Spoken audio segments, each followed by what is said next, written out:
ఇందాక గౌరవ ముఖ్యమంత్రి శ్రీ నారా చంద్రబాబు నాయుడు గారు చెప్తా ఉన్నాను. ఎంతసేపు పనే కాదు, చిన్నపాటి ఒక సహాయ కార్యక్రమాల్లో కూడా వినోదం చూడొచ్చు అని చేసి ఈ కార్యక్రమాన్ని ఇక్కడ దాకా తీసుకొచ్చిన విధానం, ఇక్కడ మీరు ఆంధ్రప్రదేశ్కి విజయవాడలో ప్రత్యేకించి ఈ రోజున చాలా అందం తీసుకొచ్చారు, చాలా వన్నె తీసుకొచ్చారు.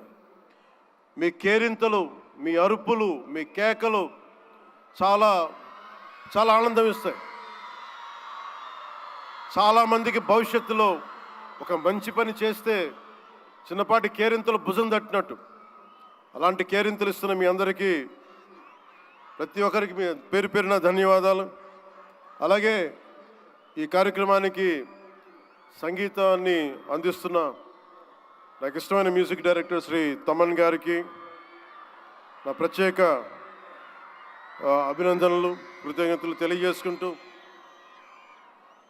నేను కూడా మీలాగే మన తలసీమియా పేషెంట్స్ కోసం నేను కూడా ప్రత్యేకించి ఈ రోజున ఎన్టీఆర్ ట్రస్ట్కి ఈ మధ్యన ఎక్కువ డబ్బులు ఖర్చు అయిపోయినాయి కాబట్టి ఒక 50 లక్షలు విరాళం ఈరోజు నేను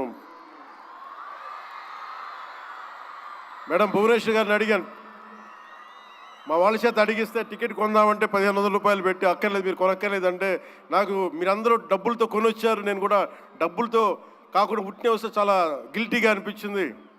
అందుకని భువనేశ్వరి మేడంకి నేను త్వరలోనే ఒక 50 లక్షల రూపాయలు తలసీమియా పేషెంట్స్ కోసం ప్రత్యేకించి పంపిస్తానని తెలియజేసుకుంటూ, మీ అందరికీ నా ధన్యవాదాలు తెలియజేసుకుంటూ, మరోమారు ఈ కార్యక్రమానికి నన్ను ఆహ్వానించిన మేడం భువనేశ్వరి గారికి, అలాగే గౌరవ ముఖ్యమంత్రి శ్రీ నారా చంద్రబాబు నాయుడు గారికి, అలాగే పద్మభూషణ్ బాలకృష్ణ గారికి, నందమూరి బాలకృష్ణ గారికి, సోదరులు లోకేష్ గారికి, ఇక్కడికి విచ్చేసిన మంత్రివర్గ సహచరులు, ఎమ్మెల్యేలు ప్రతి ఒక్కరికి పేరు పేరున ధన్యవాదాలు తెలుపుకుంటూ సెలవు తీసుకున్నాను.